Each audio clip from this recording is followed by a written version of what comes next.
امام غزالی قصه میکند که یک مرد فاضل و عاقل را یک پادشاه دعوت میکنه. اصلا در دربار بیشتر فتنه‌گرا هستند. در همه عصر زمان نزدیکای پادشاه ها بسیار فتنه‌گر میشوند، مکر دسیسه و حیله زیاد میکنند. هر کس در دربار داشت دادن نمیتونه. اما هستن شاههای عادلی که یک یا یک چند نفر آدمای حقگو را در پهلوی خود میدارند تا اینکه چشماشون را باز کنند. چنین یک شخص در دربار یک پادشاه بود است، شخصی فاضل عاقل، پادشاه را نصیحت میکرد، درباره عدل سخن میگفت، از ظلم بازش میداشت. واقعا به پند نصیحت های همه جوان مرد پادشاه بسیار با عدل بود، پادشاه خوب بود، سخی بود. اگر شخصی مظلومی را میدید، بیچاره را میدید، البته که به دادش میرسید. تنبغلی را میدید یا یک شخصی خدمت کرده ای را میدید، در اسلام در حال می نوشت یا مکتوب در دستش میداد، میگفت تو پیش سرحاجب رو، سرحاجب رئیس دستگاه بگیم، پیش سرحاجب رو همین مکتوب در دستش بده. مکتوب در دست که میرفت پیش سرحاجب میکشودن که نوشتگی است که به همین مرد 1000 دینار هدیه کنی، یا سر لباسش بده یا اسبش بده. یعنی به همه هدیه هاشو به کارهای خیر نیکش این پادشاه بسیار معروف مشهور بود و همه عالم به نهایت احترام میکرد. وقتی عالم درآمد از جاش میخیست پیش همه عالم. قضای الهی یک شخص فتنه‌گر شیطان هم در او دربار بود. وقتی این دنیا کارش همی است، این جهان جنگ است چون کل بینگری، ذره ذره هم چدیم با کافری. تا روز قیامت در پهلوی محمد ها ابو جهل ها قیام میکنند، در پهلوی موسی ها البته فرعون ها هستند. تا روز قیامت این مبارزه دوام میکنند.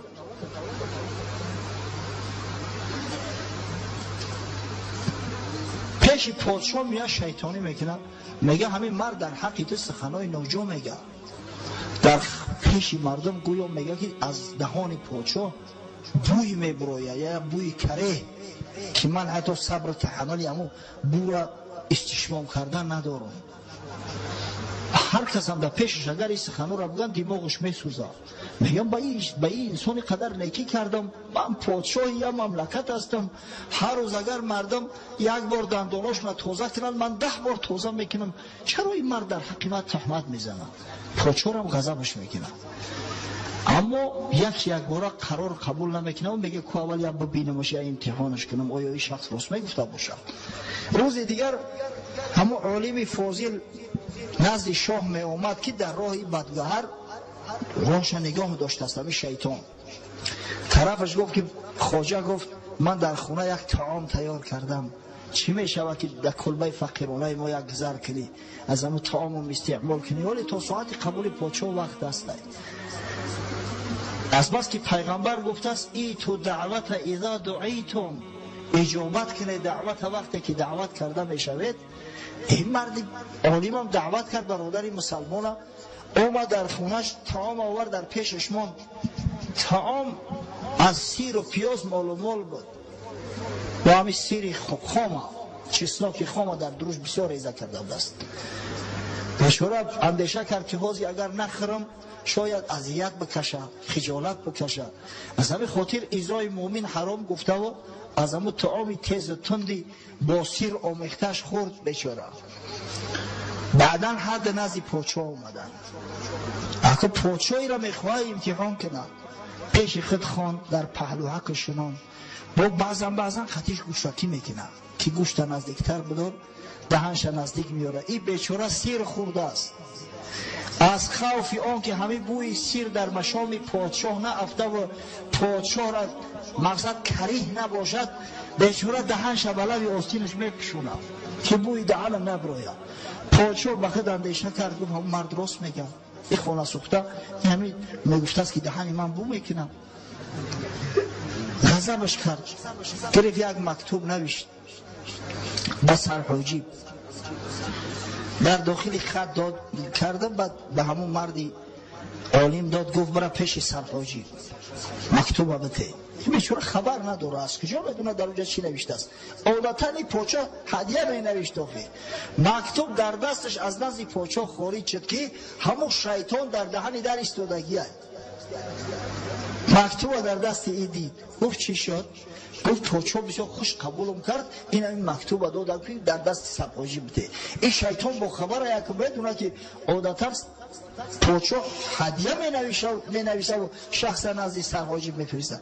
میگه برادر به خاطر دوستی که بین ما و تو امروز برقرار شد، ایروی کرم و مردی هم مکتوب نمیتی، هدیه پاچا را من بگیرم. که این هم نامش خورد است آخی برابر دادش. گفت ما برادر گرفت مکتوب شادان نزد سرحاجی اومد. حاجی وقتی که بازش میکنه در مکتوب نوشته است که با مجرد رسیدن مکتوب سر مکتوبی‌ها را از بدنش جدا کن، پوستش از بدنش خارج کنه، در پوستش که جا کن، امر که در بازار شهر برن آویزانش کنن، تو برای دیگران نمونه عبرت باشه. این حاجی وقتی که خط خوان در جلاد دعوت کرد، گفت دست پاشم ببنده سرش از بدنش جدا کنه. بعد گریه و فقانه برداشت که رفیق حضرت حاجی گفت این خط من نیست، این را پاچا به فلانی را نوشته است، من طلبیدم این را گرفتم. یا بار برای پاچا پرس، گفت ما اجازت نداریم که با امر پاچا را دیم باره و سیم باره ببریم تفتیش کنیم. امر کرد سرش از بدنش جدا کردن، در پوستش که جا کردن. روز دیگر بیچاره عالم اومد دید که همون رفیقش که دیروز دعوتش کرده بود به خونه پوستش کندگی سرش آویزان، در تعجب شد. گفت چی واقعی شده است؟ گفتن همه خیلی مکتوب اومد است. پیش پاچا اومد قصه را بیان کرد. پاچا گفت همون شخص نزدی من اومد، گفت که گویا که تو میگفتایی در بین مردم که از دهن پاچا بو میبروید، از همین خاطر من را غضب کردم و خط نوشتم. این مرد گفت چاهکن زیر چاه کما تدین و تدان، هر خیلی که عمل کنی پاداش عملت همون می شود. قسم به خدا گفت دیروز به خاطر آن دهن ما بستم که همین مرد شیطان در خونش یک طعام آگنده از سیر و پیاز برای من آماده کرده بود. من ترسیدم که دماغی ترا آزار میتم، از این خاطر دهن ما بسته بودم. پس ببینی او شخصی که ظلم روا میداره نسبت برادرش، در یک ظلم میافته خودش، در یک بلای گرفتار میشود که دیگه کسی به دادش نمیرسه. باید مسلمان در حق برادر مسلمانش جور و ظلم روا ندارد. خوب این بلای دنیوی است که به سر ظالمی آید. در آخرت وقتی که از دنیا گذشت او را چه انتظار است؟ وای به حالش که احوالش بسیار بد است. هفته گذشته حدیث مفلس برای تو گفتیم که پیغمبر گفت مفلس کسی را میگن که نماز میخونه، روزه میگیره، حج زکات انجام میده، اما از بس که نسبت یک برادر مسلمان ظلم روا دیده است، حقی کسی را خورد است، کسی را دشنام و حقارت داده است، کسی را غیبت کرده است، از این خاطر خصم ها از گریبانش میگیرن، هر کدام حق طلب میکنه، عاقبت الامر دیگه یگان حسنات در نامه اعمالش نمیمونه. وقتی حسناتش تمام شده، دعواگرها تمام نشدن، گناههای اونا را طرح میکنن و در بالای سری این میزنن، بعد در آتش جهنم میاندازنش. در حدیث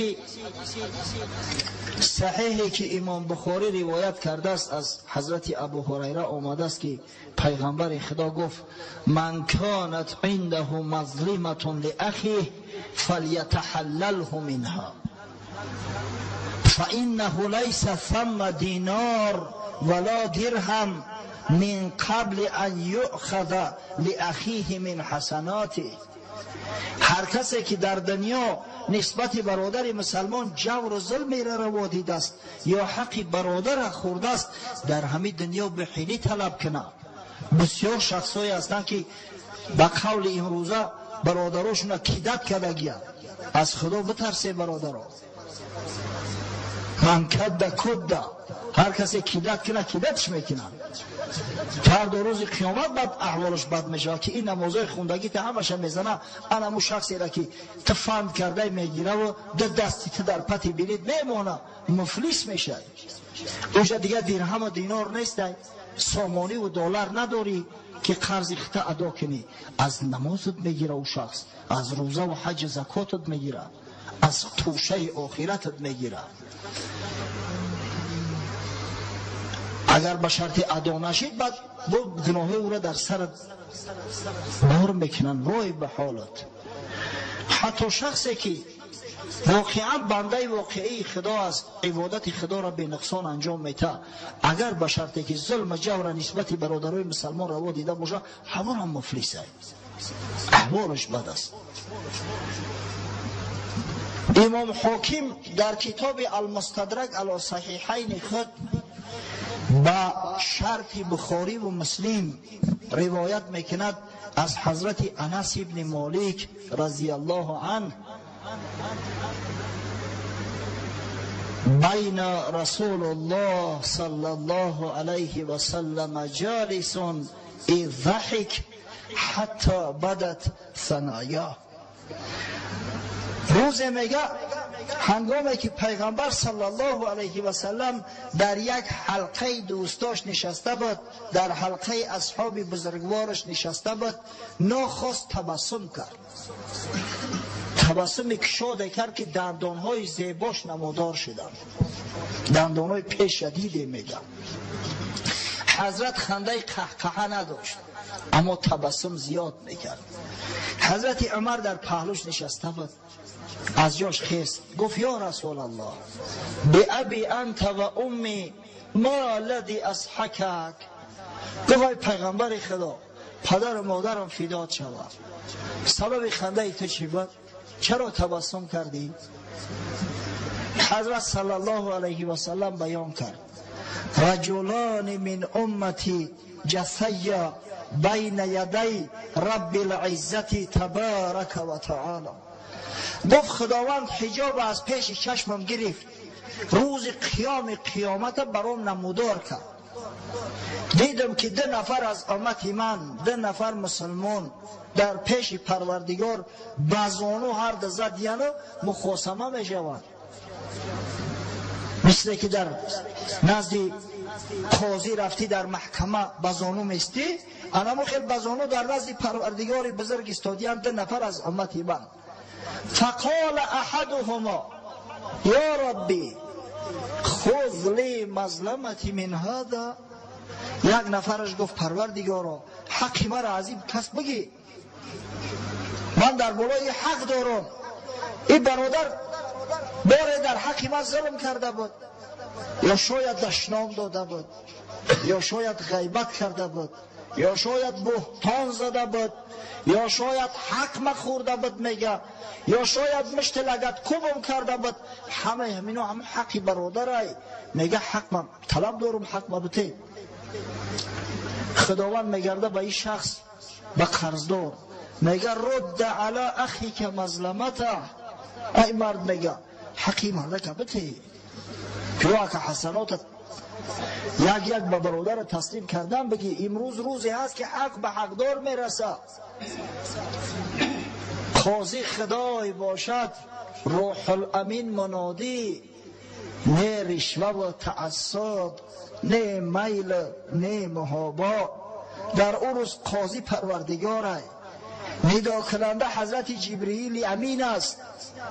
در اونجا دیگه نه چریزبازی میشود، نه قومبازی میشود، نه رشوه دادن، هیچی به دردت نمیخوره. گفت بر بگردون بته حقی برادرت. این شخص گریان آدم خوب است، همه یک کمبودی از او واقع شده است. گفت یا ربی لم یبق لی من حسنات شیء. پروردگار را گفت دیگه حسنات ندارم، همه شمی دعوگرا زدن گرفتن دیگه، نه نماز مونده است، نه روزه مونده است، نه حج، نه زکات. ما بودم مفلس، هیچی ندارم، میره چی بتو. خداوند به طالب مراجعت میکنه، به قرضخواه میگه کیف تصنع باخیک ولم یبق من حسناتک شیئا.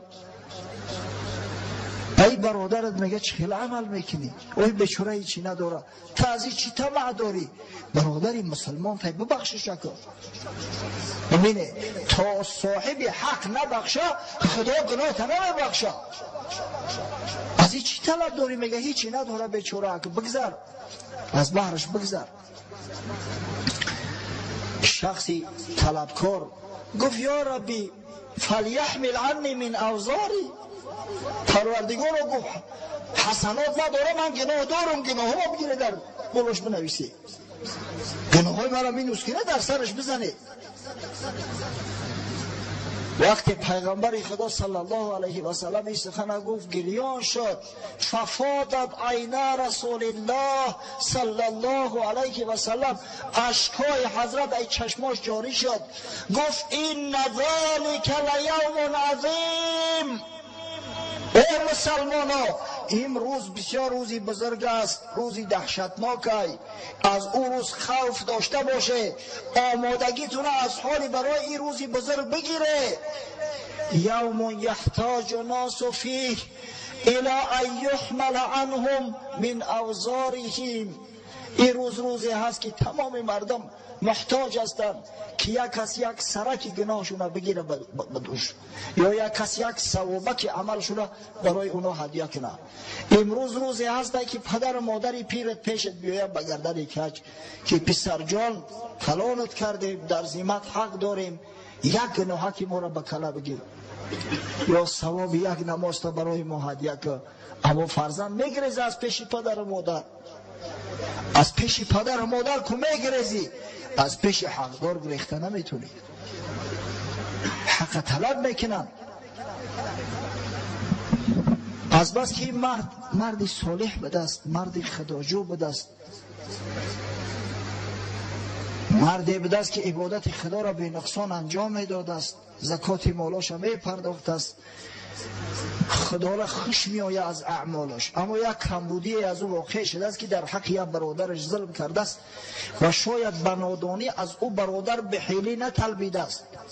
از این خاطر پروردگار به طلبکار مراجعت میکنه، میگه ارفع بصرک فانظر فی الجنان، ای بنده من، میگه تی از سر بردار جنتی را تماشا کن، جنت ها را، این باغ ها را تماشا کن. تو برای همه یک حقی اندک دعوا داری، بردار سر تی از جنت تماشا کن. فرفع رأسه فقال یا ربی ارى مدائن من فضه و قصورا من ذهب مکللة باللؤلؤ فمن یملک ذلک. سرم بردارم میبینه او جنت به او زیبایی، به او جلوه، به او شکوه، به او تراوت. میگه پروردگارا هوشم کند، واقعی این شهرها را میبینم مثل نقره خام یلقاس میزنن، خانه ها را میبینم مثل تیلا جیلا دارن، اینا مالکی باشن؟ پروردگارا این خانه و در این آبادی ها را، این حسن و زینت، این تراوت از برای کدام پیغمبرت آماده کرده ای؟ فمن یملک ذلک. حضرت خداوندی میگه انت تملکو، برای تو میگه، اینا میره تو مالک میشه. حیران میشه، دهنش میکنه دیگه. میگه بیمازا یا ربی، ای پروردگاری بزرگ، من چیکار کردم که در عوض قدر نعمتی بزرگ به من میتی؟ من حالی در ترس حراس هستم که آیا ترازوی اعمال دا اعمال حسنم از اعمال سیئم زیاد میشیده باشه یا نه؟ این قدر نعمت به خاطر کدام عمل تو میخواهی برای من هدیه کنی؟ حضرت خداوندی میگه به عفوک عن اخیک، به خاطر آمرزیدن تو گناهی نمی برادر تا گناهی میره ببخشیدم یا همه شیطان. وقتی که اون نعمت هم میبینه دیگه در فکر یک نماز و دو نماز میگلت آخی، میگه قد عفوت عنه یا ربی، پروردگار همه گناهاش بخشیده. هر کمبودی داشته باشه، اگر چیزی در ذمه ما اگر ظلم کرده باشه بخشیده باشه. بعد خداوند بزرگ به این بنده مراجعت میکنه، میگه خذ بید اخیک و ادخله الجنه، اگه دستی برادر تا بگی و داخل جنتش کن، زیرا پروپوس کی این برادر به جنت تو هستی، همین دستش بگی و داخل جنتش کن، همش هست. وقتی رسول الله صلی الله علیه و سلم این قصه را بیان کرد، قصه قیامت، یکی از واقعه های روز قیامت، با اصحاب و در سیمای اصحاب به تمام امت مراجعت کرد، گفت اتقوا الله، ای مسلمانو از خدا بترسه، از خدا بترسه، و اصلحوا ذات بینکم، و با همدیگر صلح و صلاح کنه، به همدیگر ظلم روا نبینه، با همدیگر دوستی و رفاقت داشته باشه.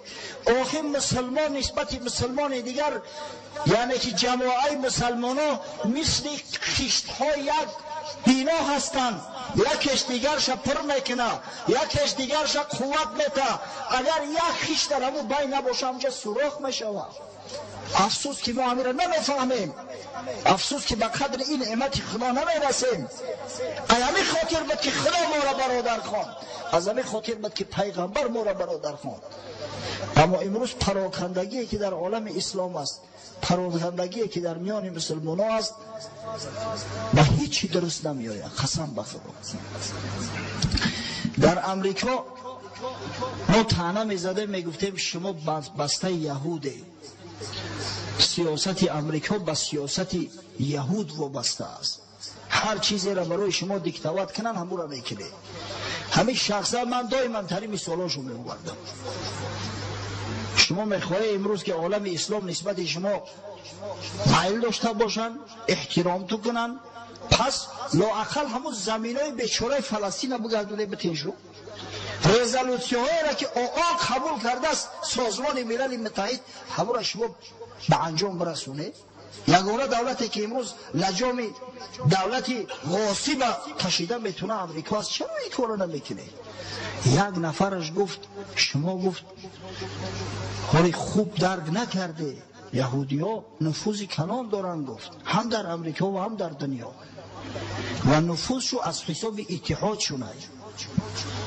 اتحاد اینا گفت، یک مثال تو میارم که تو خلاصه کنی. در همین شهر نیویورک قریب 1 میلیون یهودی گفت زندگی میکنن. از همه دیاسپورای کلانترین یهود در نیویورک است. اکثر اینا میلیونرن. یک راهبر دارن، سردار دیاسپورای یهود. اگر شخصی در امریکا نامزدی خود به پرزیدنتی پیشنهاد کنه یا به کانگرس یا سنات یا مثلا میری شهر نیویورک شدنی باشه یا مثلا گوبرناتوری شتات نیویورک شدنی باشه، همین شخص نزد او نامزد میره، میگه من میتونم برای تو 1 میلیون آواز و مثلا 100 میلیون دلار یا چند صد میلیون دلار تهیه کنم، تو در عوض برای من چی میتی؟ ببینید در پروگرام همون نامزد میگه طلبات خودشون داخل میکنن، و همون یک شخص به تمام یهودی های نیویورک مراجعت میکنه، میگه به فلانی آواز بتین، همه به همون آواز میتن. شما همه خیلی بین خود یک دلی داره؟ گفتیم نه نداره. انا گفت کمبودی تو در همی است. ببینید یکان تشده میگه که من میلیونرم، او کشید است که گپی او را بگیره و فلان کنم. اگر او 1 میلیون 100 دلاری پرداخت 100 میلیون دلار میشه، هیچ مشکل نیست. همین اتحاد در بین ما مسلمانان نمیرسه. همین تأکیدهای پی در پی ما هم به همین خاطر است که باید مسلمان نسبت برادر مسلمانش دوست باشه، اتفاق باشن، محبت داشته باشیم. افسوس که نداریم. مهر و محبت دوست و بسته همدیگر را دیده نمیتونیم. یک شخص همده که یک خدمت کنه در جامعه، یک کوشش به خرج بده، یک دیر نصیحت کنه، با 10 نفر دیگه از راه حسد و کینه‌ورزی با دشمنی او میشوند و بر ضدش مبارزه را سر میکنن. همین خاطره که هرگز یکی ماده نشیده است، هیچ آبرو و عزت نیافتیم. زیرا ما فراموش کردیم وصیت های پیامبر محمد صلی الله علیه و سلم. ببینید اصلحوا ذات بینکم، فإن الله تعالی یصلح یوم القیامه بین المسلمین، زیرا که خدای تعالی فردا روز قیامت بین مسلمانان میگه صلح میاندازه. شما چرا صلح نمیاندازه؟ ما یک جماعت نتونستیم که بین دو برادر صلح بدازیم. دو برادری که به هم دیگر قهریان سالیان دراز کوشش هم کردیم بین دو برادری که فرزندا یک پدر هستند صلح دوخته نتونستیم. این احوال ما.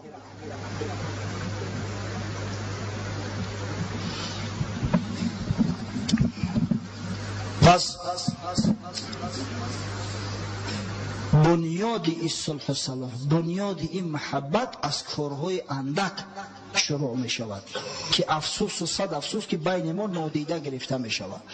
مثلا وقتی که یک مسلمان بیمار شد، مسلمانان به عیادتش بروند، یا یک برادر مسلمان به یک مشکلی گرفتار شد، مسلمانان کمکش کنند، یا به سرش یک مصیبت آمد برای تسلاش بروند، یا اگر یک شادی و خرسندی داشته باشه در شادی و خرسندی شرکت کنند، حقیقتا شرکت کنند، حقیقتا مثلا قناتش باشند، مهر و محبت آیسته آیسته پیدا شدن میگیره. مهر و محبت از همین چیزا سرچشمه میگیره. تا زمانی همین کار نیست، البته فتنه در بین مسلمانان زیاد می شود. تا زمانی که ما همین تخمه محبت در بین مردم نمی چاشونیم، ثمره نمی گیریم. ای برادرای عزیز، باور کنید. در حدیث اومده است، در حدیث صحیح امام مسلم روایت کرده است از حضرت ابو هریره که پیغمبر خدا صلی الله علیه و سلم باره یک حدیث قدسی میگه برای ما روایت کرد، یعنی از نام خدا حدیث روایت کرد. گفت یقول الله سبحانه و تعالی، خدای سبحان منزه پاک و خدای بزرگ چنین میگوید یوم القیامه، روز قیامت، یا ابن آدم مریضت فلم تعودنی، میگه به یک بنده مراجعت میکنه، میگه ای فرزند آدم من بیمار شدم تو به خبرگیری من ناومدی. خداوند میگه، این بنده در دهشت میغلطه، میگه یا ربی کیف اعودک و انت رب العالمین، ای خدای بزرگ میگه من چخیل به عیادتی تو برم که تو پروردگار عالمی هایی، بیماری را به ذاتی تو چی نسبت؟ اومد در دهشت غلطیدم از این سخن، چخیل من عیادتی تو میرفتم، چخیل تو بیمار میشدی؟ خداوند میگه اما علمت ان عبد فلانا مریضه فلم تعده، یاد نداری میگه فلان بنده من که تو میشناختیش مسلمان بیمار شد، تو به عیادتش نرفتی، یک بار خبرگیریش نرفتی. اما علمت انک لو عدته لوجدتنی عنده، تو مگر نمیدونی که اگر تو به عیادت برادری بیمارت میرفتی از برای خدا نعمتی مرا، مغفرتی مرا در نزدش در میافتی؟ تو گویا مرا عیادت میکردی، اگر همون برادری مسلمان خدا عیادت میکردی و بیمار بینی میکردی. ابن آدم استطعمتک فلم تطعمنی، ای فرزند انسان میگه من از تو طعام طلب کردم اما تو همون طعام تا برای من دریغ داشتی، ندادی.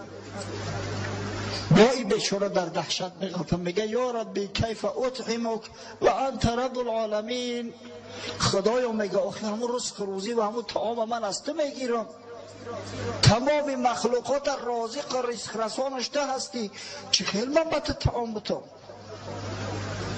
خداوند میگه اما علمت استطعمک عبدی فلان فلم تطعمه، یاد نداری که فلان بنده باری از تو طعام پرسید گشنه بود اما تو هم یک کاسه طعام برای او دریغ داشتی، یک دینار از برای او دریغ داشتی.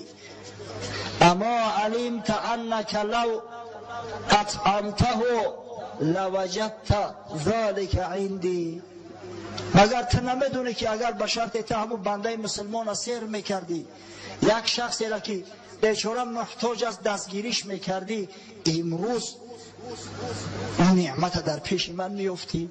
امروز من ترا مهمانداری میکردم در همه روزی مشکل، در همه روزی مشقتناک، در روزی که مردم به جان خود بیچاره بودن، تو نعمتی برا میخوردی، مهمان من میشدی.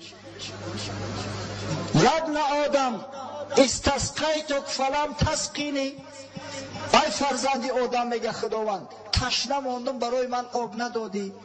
باز سوال میکنه که پروردگار آخ من چه برای تو آب بتم که همه آب ها هستند.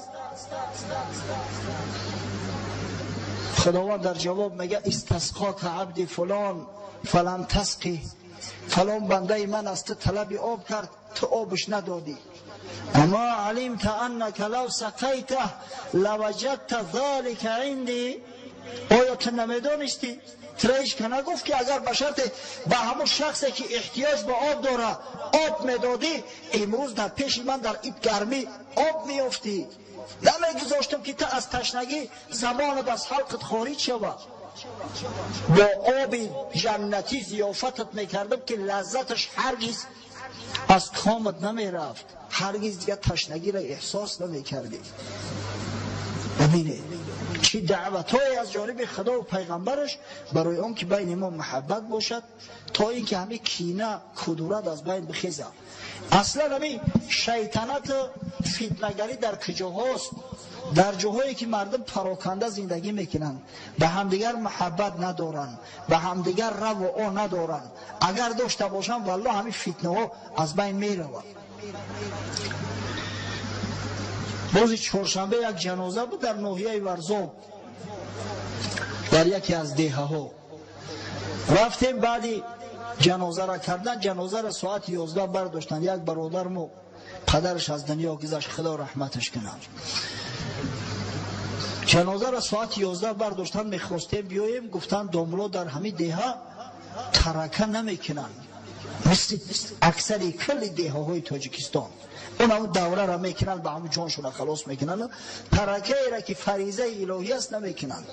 اگر همین کار شما انجام میداده بسیار خوب میشد، به مورید میشد. خوب گفتیم. یا جا رفتیم تا طعام خوردیم در یک خانه همسایه. بعدا ترکه میکردیم، وقتی نماز شد یک پسر بچه ها فرستادیم به مسجد که مردم گپ زنه آروم بشینن. مقصد که داملا ترکه کرده است حازمیه در نماز شرکت میکنن. باور میکنه 35-40 دقیقه تأخیر کردیم تو خلاص کردیم که 35-40 دقیقه گذشت. رفته مردم همه آرام سنت خوندیان شیشتیان. یک نفر در بینشون خسته است دعوا را برداره که برای یک آدم مردم منع نکنه خیز نماز بخونه، این فریضه وقتی است، مثل که در اکثر مسجدهای ما متاسفانه امروزی کار است. وقتی نماز خواندیم گفتیم شکرانه نعمت خدا را که پروردگار نعمتی بزرگ برای تو داده است و همین نعمت هم همون محبتتون است به هم دیگر، که در بیت تو فتنه‌گر نیست، در بیت تو شیطان نیست که فتنه به انگیزه. اگر بشرطی که مسجدای ما همین زیلی میشیدن، عملها ما همین زیلی میشد، مسلمانان نسبت دیگر همدیگر همین زیل همین شکل عمل میکردن، انشاءالله همون سیادت و قیادتی که در زمان اصحاب پیغمبر بزرگای تابعین و تبع تابعین مردم مسلمان داشتن، امروز برای ما و شما میسر میگشت. اما افسوس که نداریم. پس مسلمان واقعی شخصی را میگن که کسی از دست زبانش آزار نیابه، به کسی جور و ظلمش نرسه. یک برادر یا تو باشه هفته گذشته من مکتوب شد، گفتم که مکتوبی را خوندن نمیتونیم، برای مکتوب بسیار طولانی نوشته از 2-3 صحیفه. همون برادر هفته گذشته التماس کردیم که بعد نماز بیا مراجعت کن.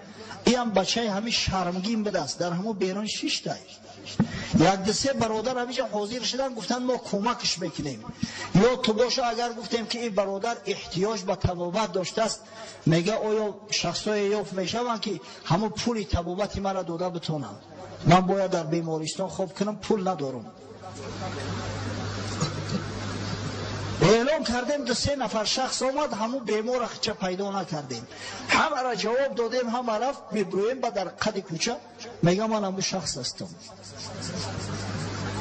همون برادر این هفته گفتیم که بیا زودتر بیا گفتیم حتی خفا نکش اگر در مسجد شخصای خیرخواه باشن امکان علاج داشته باشن برادرای اسلام این مرحمت این شرایط امکان کسایی که مثلا زکات در ذمه‌شو فرض است شما نگاه نکنید بسته که کی رمضان میشه زکات مال مون بدین این نعمت است وقتی که زکات به مصرف واقعیش میتی به شخصی که حقیقتا احتیاج داره قسم به خدا این بهترین عبادت است زیرا که همون آدم هم در حق تو دعا میکنه هم فضیلت ثواب زکات رو میوه هم فضیلت ثواب اون که یک بیمار و رنجور و یک برادر مسلمان دستگیری کرده ای.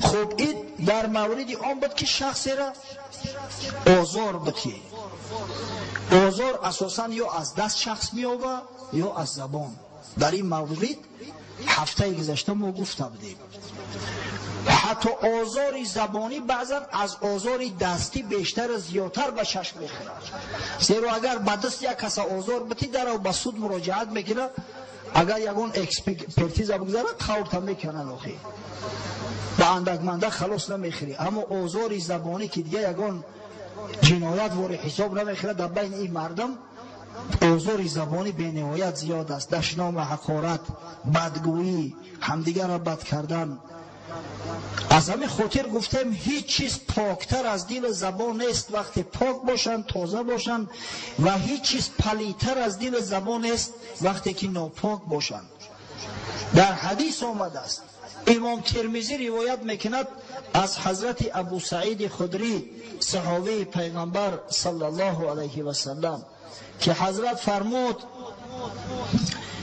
اذا اصبح ابن آدم فإن الأعداء كلها تكفر لسان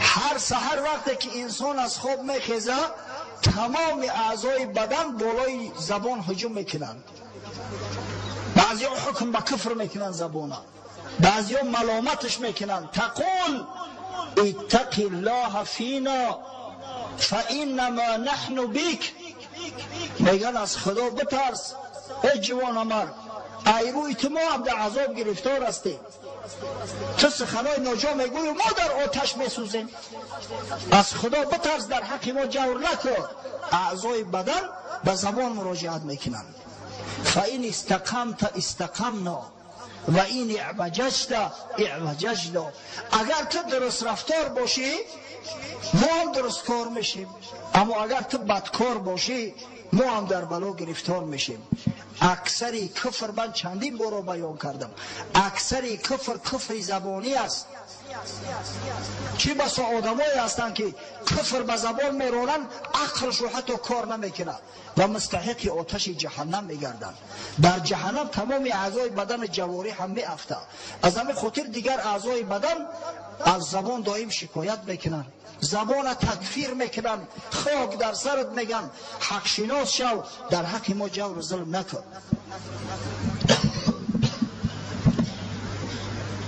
امام مالک در کتاب الموطأ روایت میکند که بار حضرت عمر نزد ابوبکر صدیق داخل شد نزد یار غار پیغمبر صحابی بزرگ پیغمبر حضرت دید که زبانش برو وردست میپوچه و هو یجبز لسانه زبان خچه پوچیده است حضرت عمر دید گفت مه غفر الله لک ای کار نکه گفت خداوند ترم مغفرتت کنه و تو دوست پیغمبر هستی تو بزرگترین شخص بعد محمد صلی الله علیه و سلم هستی در این امت این زبان شیخ هم پوچی گفت این هذا اوردنی شر الموارد دائم گفت در بدترین حالت ها همین زبان مرا می اندازه بعضا داشتش نمیتونم یگان سخن میگم کسی دل آزرده میشوه از دست همین زبان میگه داد و بیداد که در بدترین کارها همیشه از دست همین زبان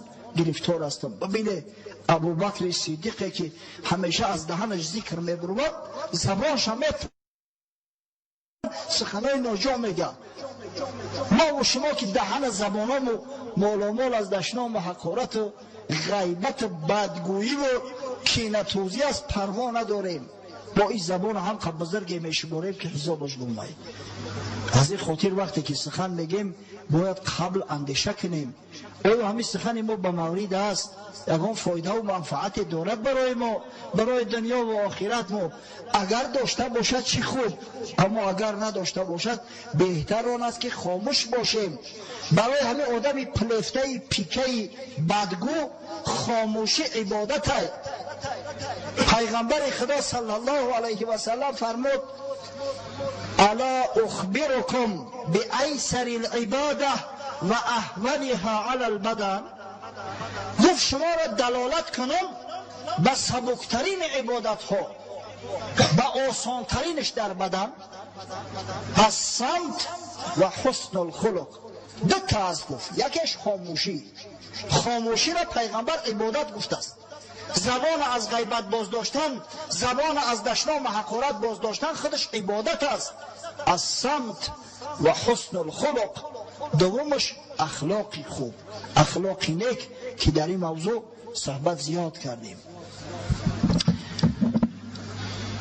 یک بزرگ میگه بچین شد پیش پیر مرد هوشیار که ما را از حقیقت کن خبردار.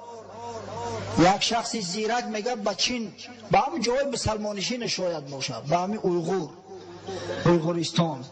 یک شخص میروه نزد یک پیر، یک دانشمند که حقیقت برای من بیان کن که حقیقت چی است، که ما را از حقیقت کن خبردار.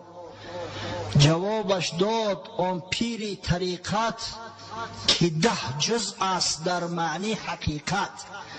گفت حقیقت از 10 قسم عبارت است. بگویم تا اگر نیکو نیوشی، یکی کم گفتن است و 9 خاموشی. اگر گوش کنی گفت من حقیقت برات میگم، همون 10 جز یکیش کم گپ زدن است و 9 دیگرش خاموشی. زی خاموشی است در دستی شهان باز، که بلبل در قفس افتد زی آواز. پادشاه ها شهبازا را در بالای دستاشون میگیرن، در بالای دستی پادشاه ها سیکه کده میروند، برای باز همیشه خاموش های زنکش گرفتگی خپه. اما بلبل که چه چه میکنه همیشه در روی قفس های ایری، همه آوازش میگیرن در قفس محکمش میکنن. اما این در صورتی هسته که سخنی بد باشه، سخنی ناخوب باشه، ناسزا باشه، خاموشی خوب است. اما اگر سخن امر معروف باشد، نهی از منکر باشد، دعوت تبلیغ اسلام باشد، خاموشی قسم به خدا جنایت است. خاموشی در این صورت جنایت است. پیغمبر خدا صلی الله علیه و سلم فرمود کل کلام ابن آدم علیه لا له. هر سخنی که انسان میگه دشمن انسان است، برزیدش است، به فایدهش نیست. الا امر بمعروف او نهی عن منکر او ذکر الله. مگر 3 چیز که هر قدر زیاد گفته شود به منفعت صاحب شود. یکم امر به معروف، دوم نهی از منکر، سوم ذکر پروردگار. پس زبانهای ما رو به گفتن امر به معروف و نهی از منکر و به ذکر خدا گویا گرداند و از سخنان شنیع، سخنان بد، از غیبت گویی، از دشنام و حقارت کردن ها محفوظ دارد، تا اینکه اخلاق حمیده ای که رسول الله صلی الله علیه و سلم از برای امت خیش توصیه فرموده است ما و شما نیز داشته باشیم و توسط این اخلاق حمیده و حسنه فردا روز قیامت از رحمت پروردگار و از شفاعت محمد صلی الله علیه و سلم برخوردار گشته وارد جنت المأوا گردیم. آمین.